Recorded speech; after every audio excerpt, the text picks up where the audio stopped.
Istri meninggal, yang memberikan dukungan penuh, yang memberikan bantuan material dan moral. Pamannya yang mati-matian membela Rasulullah terhadap ancaman-ancaman luar yang datang ketika itu dipanggil oleh Allah Subhanahu wa taala. Dan di situ Rasulullah sampai berharap, kalau bahasa orang Betawinya, ya encing, coba encing, ya waktu masih hidupnya encing syahadat di depan saya, encing menyatakan diri iman kepada Allah Subhanahu wa taala, encing bukan air mata, tapi Nabi tidak bisa memberikan hidayah kepada siapapun, walaupun itu adalah pamannya, encingnya yang mati-matian membela perjuangan dakwah Islamiyah di kota Mekah. Tetap urusan hidayah urusan siapa? Urusan hidayah urusan, walaupun kita punya anak kita namain si Hidayah, namanya siapa? Hidayah. Tapi kalau nggak dapat hidayah, ya tetap saja hidayah tidak hidayah, hidayah-hidayahan. Ya namanya hidayah tapi tidak dapat hidayah. Sembahyang tetap namanya tuh orang, walaupun namanya hidayah, hidayah-hidayahan, hidayah tapi nggak dapat hidayah dari Allah Subhanahu wa ta'ala.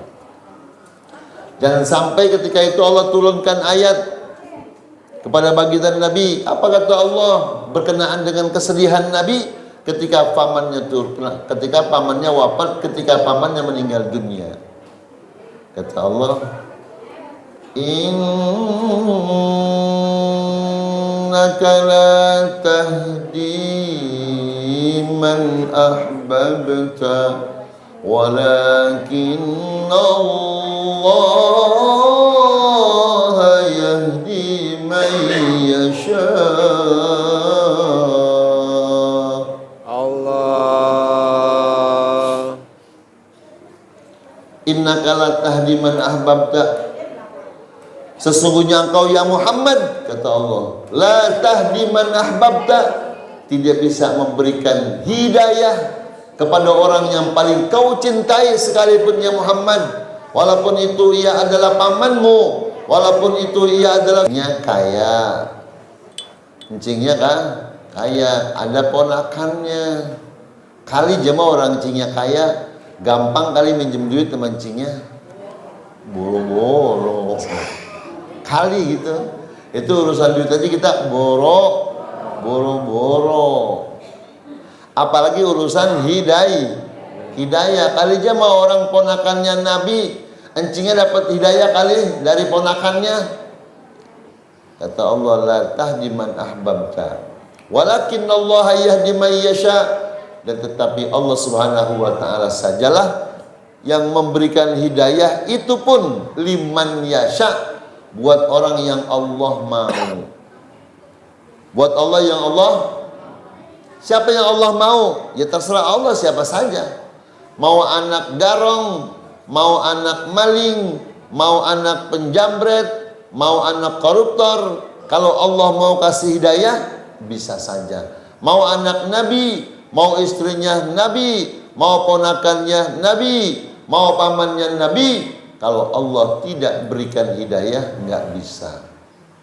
Baru Nabi kita Muhammad SAW rada sedikit lega. Kenapa?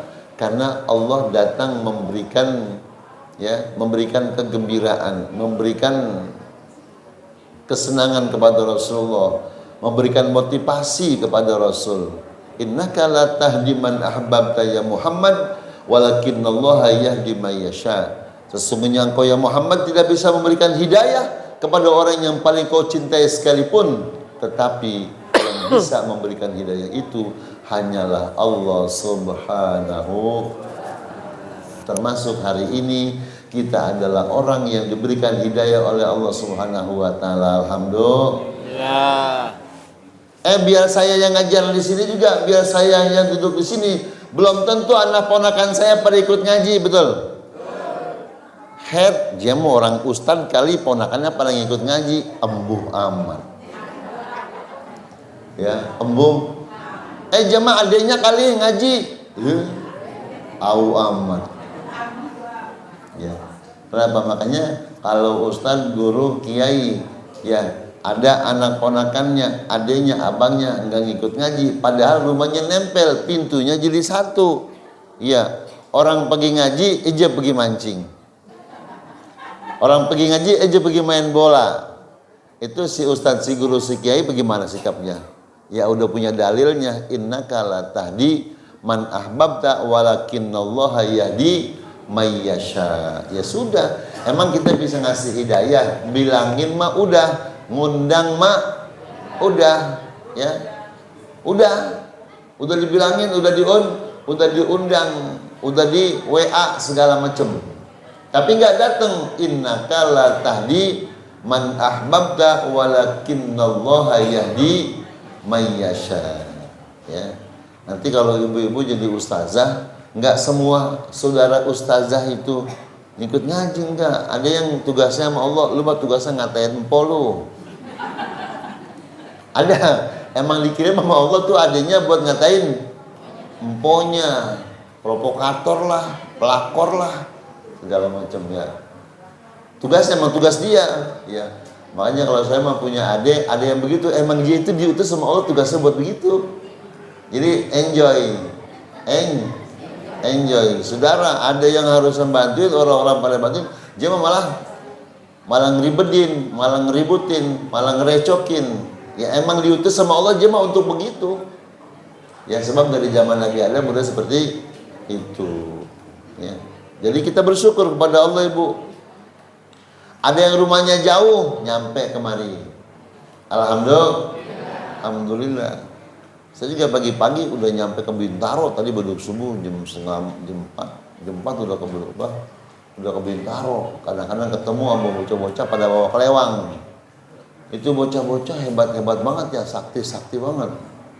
Ya, jam 4 pakai motor boncengan bertiga, seorang megang celuritnya lebih tinggi daripada orangnya. Segini celuritnya. Yang saya pikir tuh bocah kalau diajak berantem memang bisa main celurit itu. Megangnya tangan dua begini. Wah. Iya, ada bangsa 50 motor apa 60 motor itu, boncengan bertiga, yang megang celurit, yang megang samurai. La ilaha illallah. Yang enak tuh ditiup angin puting beliung nyampe ke Palestina. Iya. Nyampe ke Palestina. Rasain soalnya coba di Palestina lo. Pada berani apa kagak? Begitu kira-kira. Ya. Seperti itu. Bersyukur kita kepada Allah Subhanahu wa taala. Ini. Nah, nilai bersyukur ini tidak disia-siakan oleh Allah, dibalas oleh Allah Subhanahu wa taala dengan surga. Udah pernah lihat surga? Belum. Kalau dengar ceritanya udah. Cerita surga, cerita enak apa cerita nggak enak? Dengar ceritanya aja udah. Apalagi masuk surga. Kapan? Ya entar pulang kampung dulu. Pulang kampung dulu. Udah pulang kampung ditampung dulu. Udah ditampung baru ke tempatnya masing-masing. Ya, kalau yang bawa bekalnya bagus, yang bawa bekalnya banyak, disambut sama anak keluarga, encang pulang. Iya, Pak dia pulang, disambut. Ada yang bawain kopernya, ada yang bukain pintu mobilnya, ada yang bukain parcelnya, segala macam. Itu kalau yang bekalnya banyak. Kalau yang bekalnya kagak ada, encangnya pulang, bodoh amat. Ya. Pak D-nya pulang, bodoh amat. Tuh, karena nggak punya amal. Dan Rasulullah ketika itu sedih banget tuh Rasulullah. Nah, begitu Rasulullah sedang dalam keadaan sedih, tahun itu disebut dengan tahun Amul Huzni, tahun duka cita. Memang begitu ibu bapak semuanya. Orang yang dakwah itu ngalamin liku-liku dakwah, ngalamin sedih. Ini begini misalnya bu, nih model kayak saya aja nih begini, sedih amat rasanya ya. Teman-teman dari mana-mana pada nyampe, Ali kagak nyampe, sedih nggak kira-kira? sedih amat ya. Itu ada lontang-lantung bolak-balik, borong pojok candulan, kaya kagak, miskin jalan terus, pinter kagak, bego jalan terus, orang demen kagak, gedeg jalan terus. Melas nggak? Melas. Sama. Di zaman Rasulullah sedih. Para guru, para ustadz yang dakwah juga sedih. Cuman tibang bisa sedih. Tapi ada yang bikin girang. Ada yang datang, ada yang datang abang kita, girang rasanya, girang nggak? Apalagi dia datang bawa semangka 70 kilo, ya, bawa pisang puun-puunnya, girang. Tuh, masya Allah. Dia datang lenggang kangkung aja, girangnya minta ampun.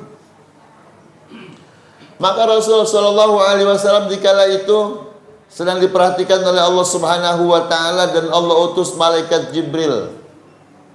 Allah utus malaikat Jibril datang nyamperin Rasul sallallahu alaihi wasallam.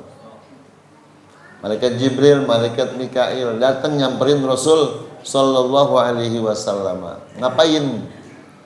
Ya, ngajak Rasulullah untuk Isra dan Mi'raj. Untuk Isra dan Mi'raj.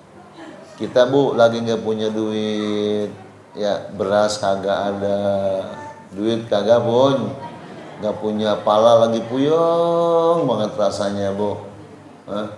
Ada lantas tuh teman kita datang, bawain kopi Pasar Rubuh, rokok Ji Samsu, biskuit Kongguan, lantas ngajak ngobrol.